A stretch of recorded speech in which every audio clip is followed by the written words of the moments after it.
Borodar everyone, it's Mrs. Thomas here, and after a brief hiatus I'm picking up on the great work that Mrs. Hassan started with Litcasts 4 and Inspector Calls. So as mentioned in the intro, these are not designed to replace your revision, and they certainly won't cover everything that there is to know about these characters, but hopefully they might just highlight some key areas or aspects that kind of will kickstart your revision and your recall as you're listening. And you can get these on YouTube or on Spotify, Apple Podcasts, whatever you use for your podcasts. So today we are going to be talking about the Inspector Ghoul, the man himself. So who is he? He introduces himself as Inspector Ghoul, a police officer who's come to investigate the background to a young woman's suicide. And of course, having read the play, we all know that he's much more than that as well. What does he actually do? Well, he interrupts this lovely engagement party, this lovely family gathering. He establishes that each one of the attendees, each one of the family members, has done something cruel or unkind to Eva Smith. And he gradually takes control of the situation. And, you know, he is polite, but he is very firm, and he refuses to acknowledge that any of the others in the room are superior to himself. And this really encapsulates the purpose of the inspector and the kind of tone in which we are expected to see him. This idea of equality, social equality. And that's perhaps why many people say that the inspector is Priestley's mouthpiece in the play, because as we know from learning about our context, that Priestley was quite active in the socialist sphere. He was very kind of strong and firm in his beliefs around the idea of socialism, and that is that is then seen in the inspector's actions. So when we first see him, we have this, the light changes. We see the light going from pink to harsher. And that again kind of signifies this idea that this rose-tinted kind of picture perfect world that we've been invited into of the Burlings is about to be shattered because this girl has died and the inspector wants answers. And it also kind of implies this sort of interrogation light, the harsh light of interrogation, which is what he's there to do. He's a man of massiveness, solidity and purposefulness. He's an imposing figure, and depending on the performance, he may not be physically imposing, but that's not kind of what is being said here. He's imposing in the sense of he has this massiveness in the way that he presents himself, in the way that he holds himself, in the way that he talks. So a director could choose to make him also physically quite tall and quite intimidating, but equally he could be, he could be shorter than all of the Burling family men. And I've certainly seen performances where the inspector is physically quite a small man, but still commands the room. And that can have its own sort of effect as well. He insists that he wants to do things his way. So one person, one line of inquiry at a time. And we know then from the third act that gives the possibility of him showing different photographs to different people. It allows them to be able to question, rather than questioning themselves, question the legitimacy of the inspector. He takes his responsibilities really seriously. He says it's my duty to ask questions, and he shows everyone else that they haven't necessarily asked questions of themselves. So he's placed within the play to provide that contrast and to shine a lens, or shine a light really, on the shortcomings of the Burling family through his own actions. And then they describe him as quite strange. He never seemed like an ordinary police inspector. So ordinary here could mean usual, like a normal police inspector acting in a normal way. But it could also mean normal in terms of, or ordinary in terms of humanity. Is he somehow superhuman? Is he somehow sort of supernatural in some way? And hence the name Inspector Ghoul. Now it's not spelt like ghoul, ghost, but there's meant to be that semantic connection there. And The word inspector obviously tells us that he's going to be looking closely at things, that he's going to be interrogating people, asking questions, expecting answers. But then Ghoul tells us that perhaps there is something about him that is a little different. Maybe he's got this interest in death, this morbid interest in death. Some people, some interpretations could argue that the inspector's existence is a result of the girl's death. He kind of remains solid, remains purposeful, remains single-minded as the family kind of collapses around him, and nothing distracts him from his purpose. And you could say that he's not particularly empathetic to the Burlings, and he doesn't show them very much sympathy. And you can understand again why when we're thinking about Priestley and the mouthpiece of Priestley. He acts as a catalyst, and this is really important actually. The inspector can be seen as a dramatic device. And we have to remember that when we're talking, especially in essays, we want to be talking about how these characters are constructs used by the author or the playwright to promote certain ideas, ideals, themes, etc. And especially in the case of the essay, we want to be then linking that to context and thinking about what these characters exemplify in terms of the context in which they are placed. So in An Inspector Calls, the inspector is seen as this catalyst. He very much drives the plot on. And he is really one of the major dramatic devices of the play. So he moves the plot along, he controls the pace of events, and he decides the order in which the characters are questioned as well, which when you think about the dramatic tension within the play, that's really important. And he's arguably used to voice Priestley's socialist views and opinions. He represents everything that was changing in society at the time, and within the Burling family he challenges everything that had been the norm. So he shows that big kind of cultural shift that's gone on in society. So the class system, the fact that the class system is perhaps breaking down now, isn't as robust as it was. The lack of social responsibility that was present before and now, when being presented to this audience in 1946 is not as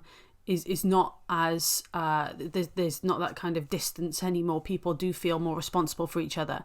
The clear abuse of power towards people who do not have the ability to speak out or the voice to speak out. And Eva Smith, we have to remember the kind of intersectionality. She is working class and she is a woman, and both of those things combined make her even more vulnerable. Concentration of wealth in the hands of a few at the expense of the majority. The inspector challenges that and kind of questions that. And this is really kind of overt. It's really obvious in this play that he is taking their world and ripping it apart, and doing that through socialist logic. The hypocrisy and narrow-mindedness of the upper classes, the fact that they can't see beyond their doors, and the naivety of the women in the family is quite a nice example of that, and he very much calls them out on their naivety. He highlights all the social injustices of the time, so low wages of a factory worker, the fact that they could be sacked at will, the fact they're treated as disposable items, the hypocrisy of the upper class men who frequented the Palace Bar. And this is important when thinking about Gerald, because Gerald is quite a problematic character for a lot of students. I think students sometimes struggle to think about why Gerald is as much to blame as everyone else. And I think it's important to remember that class divide, and it's important to remember the kind of implied expectations that come with Gerald's help. And we'll talk about that more in an episode on Gerald in any case. The hypocrisy of the upper class men who frequented the Palace Bar, and the hypocrisy of the upper class women as well, who kind of chaired these charity groups but are quite selective about who they give their charity to. That's not the point of charity. Charity shouldn't discriminate, and the inspector kind of highlights that.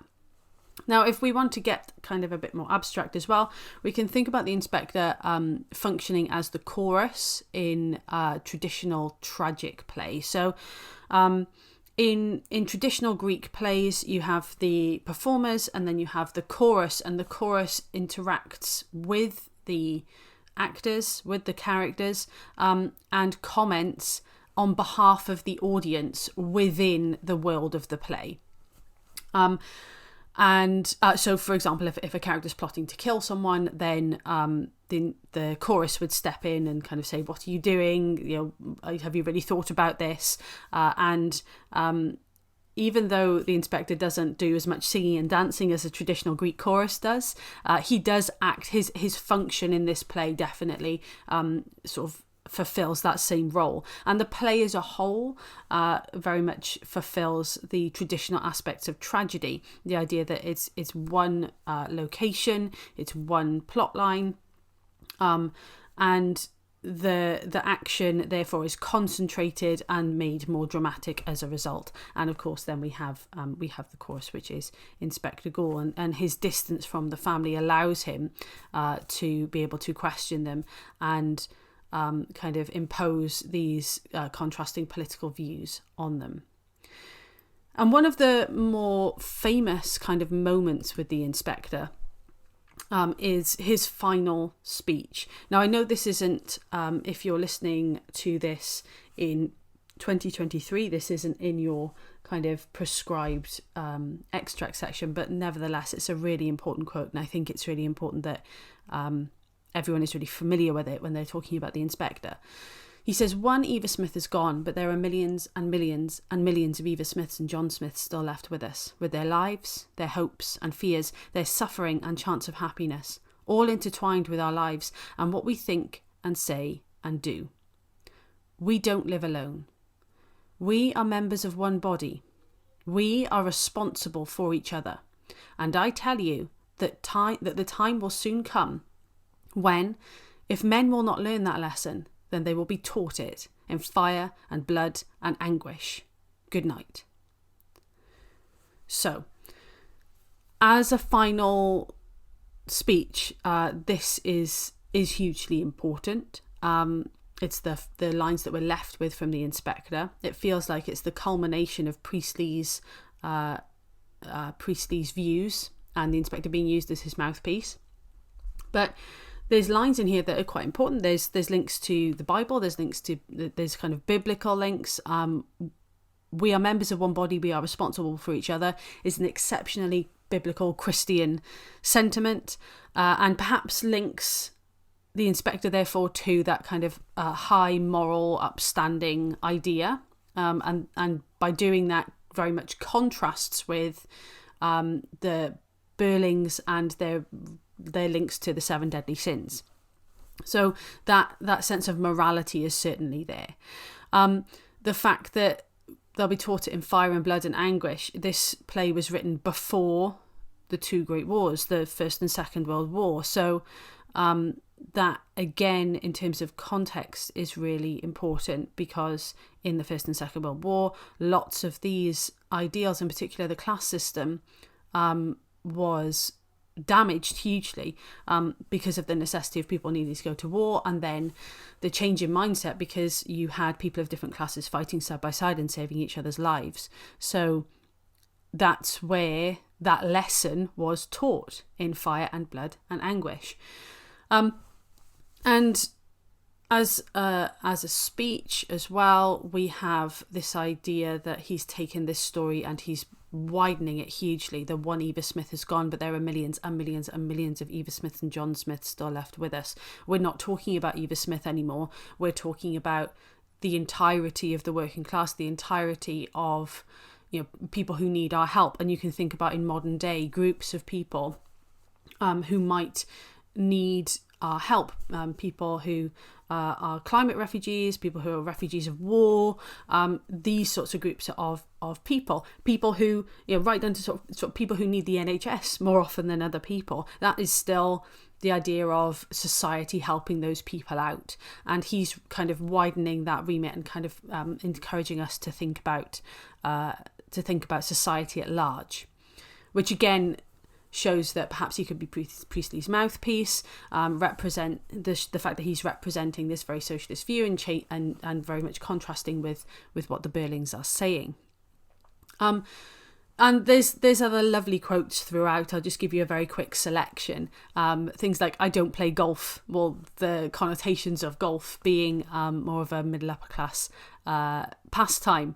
The idea of sometimes there isn't much difference as you think. Often if it were left to me, I wouldn't know where to draw the line. He's talking about the differences between respectable citizens and criminals. So that's quite sort of subtle there. We could like a subtle burn, really.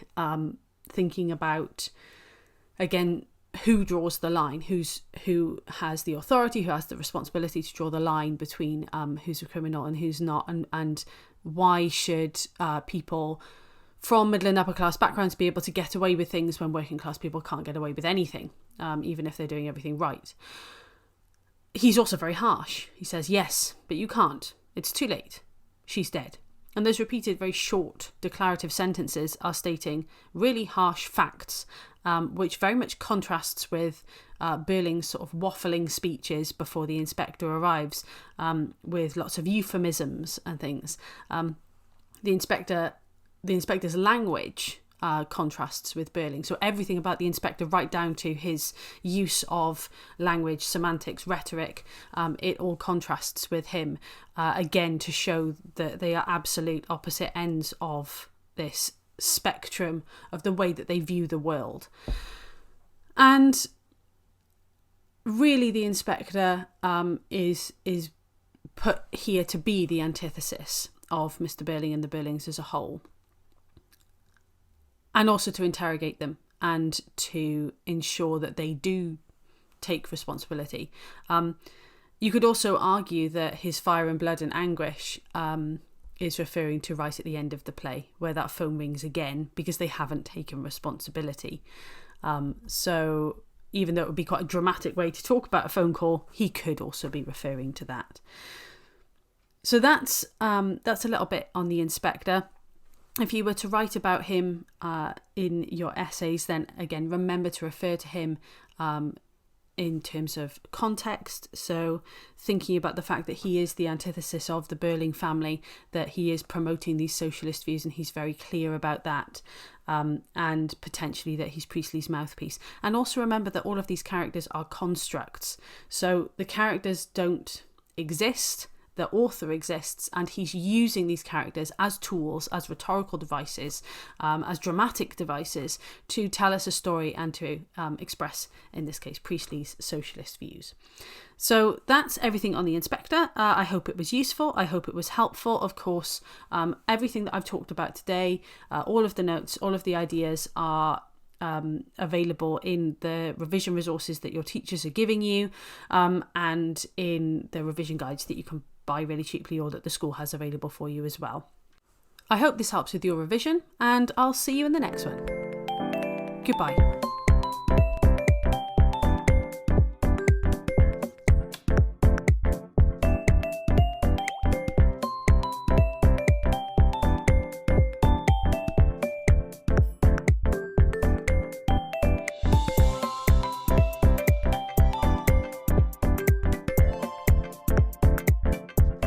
The music used in this podcast is by Ixon. You can find these and all the other amazing tracks that he does on SoundCloud.